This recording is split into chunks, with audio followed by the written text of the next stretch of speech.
Assalamualaikum warahmatullahi wabarakatuh. Hai teman-teman semua. Perkenalkan, kami dari kelompok 8 ingin memaparkan materi yang berjudul Distorsi Pasar dalam Ekonomi Islam. Sebelumnya, perkenalkan, nama saya Tasya Shindinitami dengan NIM 164 dan ada teman saya Ayu Oktavianti dengan NIM 165 dan ada Mbak Dita Yulistia Anggraini dengan NIM 172.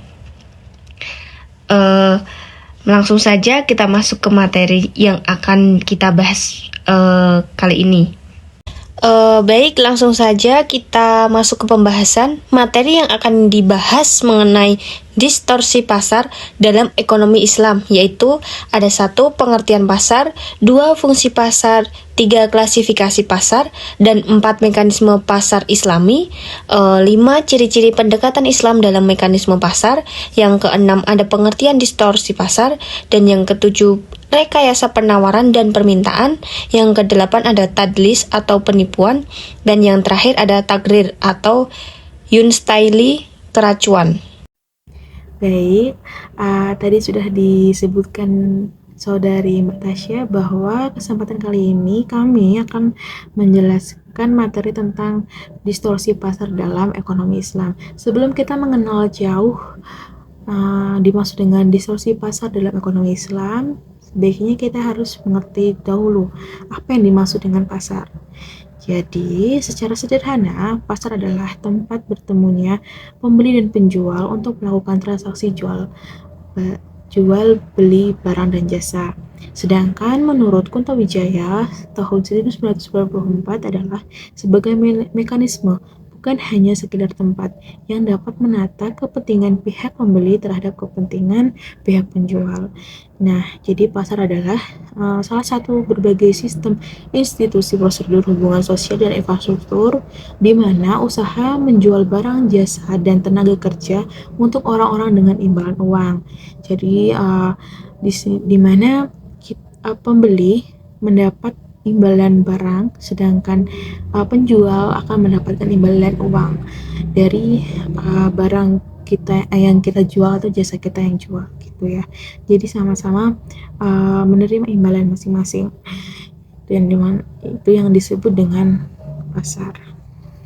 Baik, di slide kali ini yaitu menjelaskan fungsi pasar, di mana ada di dalam pasar sendiri itu memiliki beberapa fungsi, yaitu antara lain yang pertama yaitu adalah fungsi distribusi.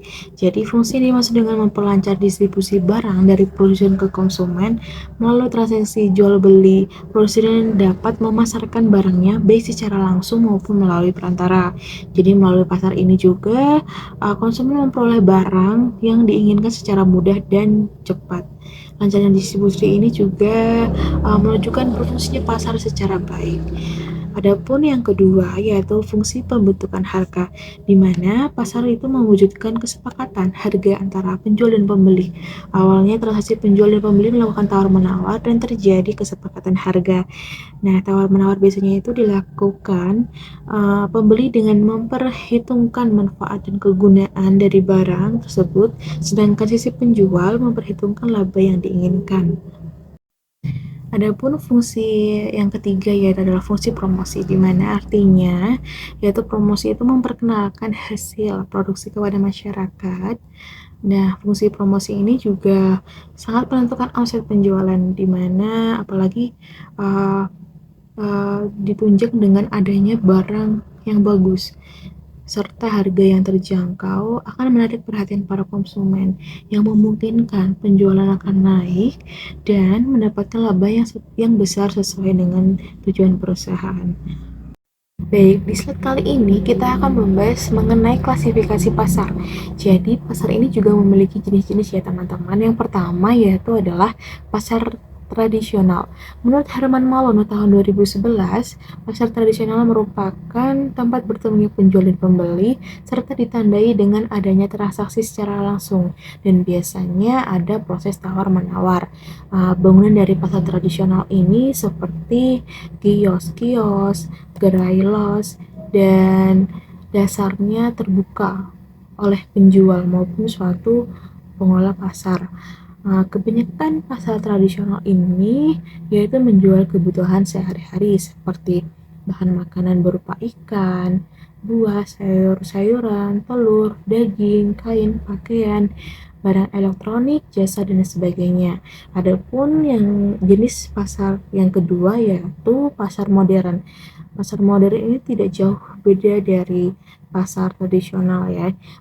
Jenis pasar modern ini penjual dan pembeli tidak bertransaksi secara langsung, melainkan pembeli dapat melihat label harga yang tercantum dalam barang atau barcode berada dalam bangunan dan pelayanannya dilakukan secara mandiri, swalayan, ataupun dilayani oleh pramuniaga.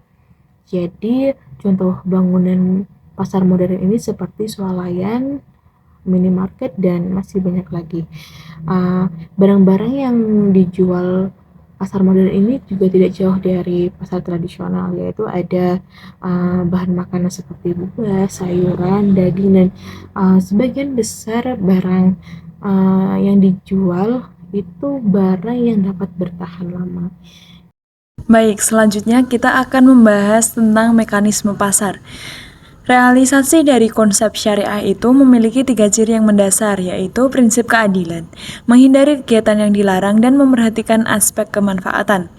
Ketiga prinsip tersebut berorientasi pada terciptanya sistem ekonomi yang seimbang, yaitu keseimbangan antara memaksimalkan keuntungan dan pemenuhan prinsip syariah yang menjadi hal mendasar dalam kegiatan pasar.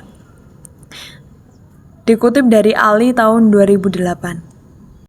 Baik, selanjutnya kita akan membahas tentang ciri-ciri pendekatan Islam dalam mekanisme pasar. Penyelesaian masalah ekonomi yang asasi, yaitu konsumsi, produksi, dan distribusi, dikenal sebagai tujuan mekanisme pasar. Dengan berpedoman pada ajaran Islam, para konsumen diharapkan bertingkah laku sesuai dengan mekanisme pasar, sehingga dapat mencapai tujuan yang dinyatakan di atas. Dan jika perlu, campur tangan negara sangat penting diberlakukan untuk normalisasi dan memperbaiki mekanisme pasar yang rusak. Sebab, negara adalah penjamin terwujudnya mekanisme pasar yang normal. Selanjutnya ada rekayasa permintaan dan penawaran. Dalam fikih Islam, rekayasa penawaran atau false supply lebih dikenal dengan ihtikar, sedangkan rekayasa permintaan atau false demand dikenal dengan bai najasi. Ihtikar yaitu melakukan penimbunan barang dengan tujuan spekulasi, sehingga ia mendapatkan keuntungan besar di atas keuntungan normal. Dan sedangkan bai najasi adalah sebuah praktek dagang di mana seseorang berpura-pura menawarkan barang yang didagangkan dengan maksud hanya untuk menaikkan harga, agar orang lain bersedia membeli dengan harga itu. Ibnu Umar radhiyallahu anhu berkata, Rasulullah shallallahu alaihi wasallam melarang keras praktek jual beli najsi. Di dalam hadis yang diriwayatkan oleh Tirmizi, Rasulullah shallallahu alaihi wasallam bersabda, dan janganlah kamu sekalian melakukan penawaran barang tanpa maksud untuk membeli. Dari hadis riwayat Tirmizi. Nah, kemudian ada tadlis atau penipuan. Tadlis adalah kondisi di mana satu pihak tidak mengetahui kondisi yang sebenarnya atau uncome to one party, sehingga pihak yang mengetahui informasi memanfaatkan kondisi tersebut untuk mendapatkan keuntungan dengan menipu pihak yang tidak tahu. Tadlis bisa terjadi dari segi kualitas, kuantitas, harga, dan waktu penyerahan. Tadlis ini terjadi karena adanya ketidakjujuran di antara pihak yang melakukan transaksi. Dikutip dari Karim tahun 2007. Sistem ekonomi Islam melarang hal ini karena ketimpangan informasi tentang barang yang akan diperjualbelikan. Dengan adanya informasi yang tidak sama antara kedua belah pihak, maka unsur antarat minkum atau kerelaan bersama itu dilanggar. Selanjutnya yang ke-9 yaitu ada taghrir atau uncertainty kerancuan. Tagrir berasal dari kata bahasa Arab goror yang berarti akibat, bencana, bahaya, risik, dan ketidakpastian. Sebagaimana tadlis, jual beli goror juga terjadi pada 4 hal, yaitu yang pertama kualitas, kuantitas, harga, dan waktu. Ketidakpastian dalam akad goror meliputi pembeli dan penjual, harga, objek yang ditransaksikan, waktu penyerahan, dan kualitasnya. Ketidakpastian dalam hal-hal di atas akan menimbulkan kezoliman kepada salah satu pihak dengan perolehan keuntungan yang tidak dibenarkan, rusaknya akad, dan menimbulkan perselisihan di antara kedua belah pihak. Billah 2007 juga menguatkan bahwa pelarangan unsur goror disebabkan karena menimbulkan perolehan yang tidak adil di antara pihak yang tidak terlibat. Oleh karena itu, Luqmanul Hakim, Ekomandania, Volume 1, nomor 1 Juli 2017, distorsi pasar 12/15, sebelum melakukan suatu akad, harus jelas unsur di atas sehingga tidak ada pihak-pihak yang dirugikan di kemudian hari. Alhamdulillah, kiranya cukup sekian materi yang dapat kelompok kami sampaikan. Semoga apa yang kami sampaikan bisa bermanfaat bagi teman-teman semua. Wabillahi taufiq wal hidayah. Wassalamualaikum warahmatullahi wabarakatuh. Burung camar, burung cendrawasih. Cukup sekian dan terima kasih. Dadah.